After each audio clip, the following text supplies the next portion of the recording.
Hey guys, this is Rob from ChainsawGuitarTuition.net and welcome to FAQ number 3.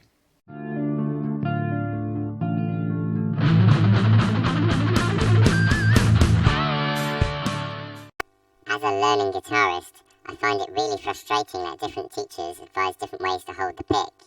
For that reason, I guess it doesn't matter as long as you're comfortable. Well, yes and no. You should be comfortable when you're playing, because if you're uncomfortable then you're not going to like playing for very long, and that's always bad. But comfort should not be your main criteria when you're trying to decide if something's a good technique or not. Because what people do is they go, oh, this feels weird and different, trying a new technique feels weird and different, therefore it must be uncomfortable. I definitely think though that it's worth spending the time and finding the best technique for the job. Even if that means having an open mind about different techniques that different people would have thought up. In my opinion, you should never follow a technique blindly. Even if you were taught one way and then someone else comes up with a different way, it's always good to look at that different way and go, well, is that better or worse than what I already know? And I definitely understand your frustration. I mean, if you've been taught to play one way and then you see a YouTube video where someone's talking about a completely different method and saying that way's wrong, but you don't really understand why that's wrong or why you were taught that way in the first place. This is why I always try and give a reason when I teach a technique. If you see my technique video on alternate picking, I put a link to it at the end of this video. I give reasons. I say do this because of this. I mean, people come up with new techniques all the time. There was a time when people didn't use their thumbs to play the keyboard instruments like the harpsichord or the piano. And there was a time when people did the long jump forwards. I've got a question too. I've been playing for 2 years. I've never had lessons or things like that. Do you think it's good that I can play Sulphur by Slipknot, or is it bad for that time? I actually see this question come up a lot, and it's really rather silly. I mean, music never is and never has been a competition. So you shouldn't be comparing yourself to other players who've been playing the same length of time as you. The question is really not how does my skill level compare to everyone else. It should be, can I play? Do I have the skills to play what I want to be able to play? Actually, it's a little bit more complicated than that, because there are some things you need to know to be able to understand other things, and sometimes you can get lost and stuck on something because you don't know something else.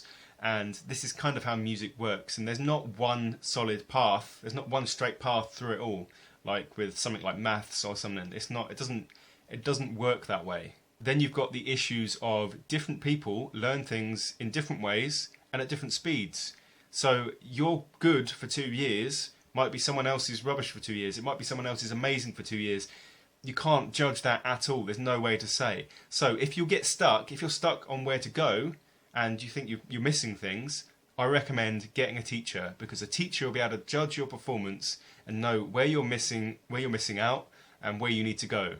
Incidentally, if you want to get in contact for one-on-one lessons via webcam, the link to my website, ChainsawGuitarTuition.net, is in the description. Hello, my friend. Can I ask you a very good question? It's about ear training. Can you name me the best tips for ear training? I've tried different methods over the years to improve my own ear training skills. When I was at school, I was taught by someone would play 2 notes and say, okay, that's this interval, or play 2 notes together and say, okay, this makes this interval, and you just kind of have to memorize it. And I've tried that method, and that's not my favorite method. There's also the method of getting a song, and the start of that song is a certain, obviously the first 2 notes are going to be a certain distance apart, and they're going to be going in a certain direction and everything. So when you hear that, you know, okay, that's that song, therefore it's that interval. For example, when I hear something that sounds like the beginning of the Star Wars theme, I know that's a perfect fifth. So we're going from the first note of the scale up to the 5th note of the scale. This interval right here is a perfect fifth. So I use that tune to remind me of that sound. So that method can be really good if you've got the time to learn the beginnings of a bunch of songs. If you already know a bunch of songs and you can associate this sounds like the beginning of that song, then you've already kind of done that in your own head, and that's cool. This is just, if you don't have a song for something, then you're kind of stuck. I mean, how many songs start with the diminished fifth?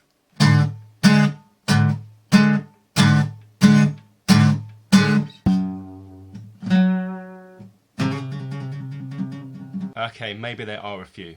Hi, I've just started to learn to solo. I know a few basic chords. I've never learnt music. Will this book help me to understand the way music is created from the guitar and which scales go in particular types of songs? This question is about my ebook, Awesome Lead Guitar 1, which is kind of the basics of soloing and the basic scales, the pentatonic scales, the major scales, the minor scales. So yes, if this is your level, then the book has been designed for you. It covers all the basic scales, as I said, and it also goes into things like phrasing and some of the basic techniques that you'll need for lead guitar playing. I do plan on doing a book in the future that is more advanced, so there'll be an Awesome Lead Guitar 2 with some more advanced stuff, and possibly even more advanced than that after that. As I said, there's more information on my website, linked in the description. So if you have any comments or questions, please leave them in the comment section below, and I'll answer them obviously in a future FAQ video. Keep up the likes and dislikes on videos, because that's how I'm gauging what to make more of. So if something gets a lot of likes, obviously I'm going to make more content like that. So like this video if you like this video, and any of my other videos, if you like them, please press the thumbs up button on that video, because that helps me out a lot. And if you go to my website, chainsawguitartuition.net, linked in the description, you can get in contact with me for one-on-one guitar lessons via webcam. And until then, I'll see you next time. There are some alternatives. I used to pick more like this, first pick my thumb, and there's nothing wrong with this. A bit more control